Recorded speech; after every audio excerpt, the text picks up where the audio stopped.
I'm going to submit other for the record. I just wondered, do you think who's doing a better job with regard to the radicalization issue?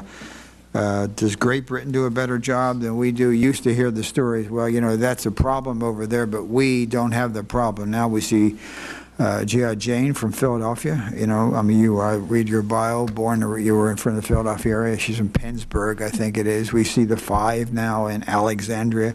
We see the major Virginia Tech graduate born here.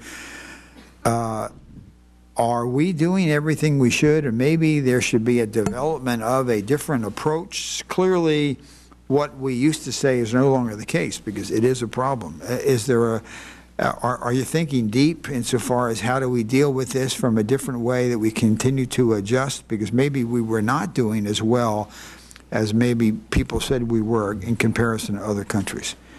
Well, I do think there are somewhat different problems that the UK faces, where it has communities that, and to a certain extent, I guess you would say, dispossessed, and they are focused on de-radicalization in many of these communities. We have a diverse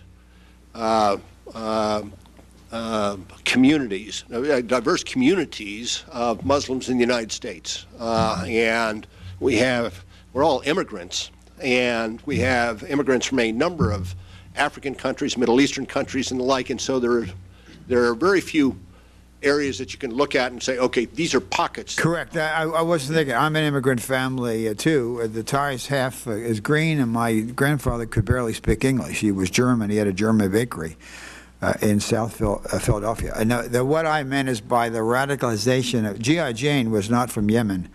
She was from the United States, born and raised, and so that's what I'm talking about from that perspective.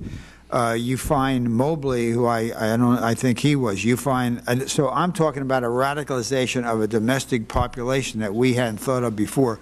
You had me confused thinking that in England they talk with regard to the Pakistan community. I'm talking about domestic recruitment of people who were born and raised here in the United States that you would normally not think, because if you looked at, I looked at the Senate Foreign Relations Committee, they talked about a number of blonde hair, blue eye, moving to Yemen who've been radicalized in prisons. So to think a little bit differently, and we don't have enough time, maybe we can talk about it. Are you open to see if there's some other way to kind of deal with that? Absolutely, and we have looked at places of radicalization, points of radicalization, prisons, for instance, work with both the federal as well as state and local prison systems, the various communities, and working with the leaders outreach into the communities.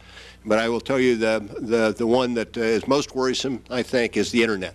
Yeah. I think everybody will tell you that the Internet, the influence of the Internet, not just in radicalization, but moving from radicalization to organization to undertaking terrorist attacks is the greatest, most serious phenomenon that has resulted, I believe, in many of the radicalization cases we've seen in the United States. It has not been the communities or persons in the communities. Right, it has been the Internet.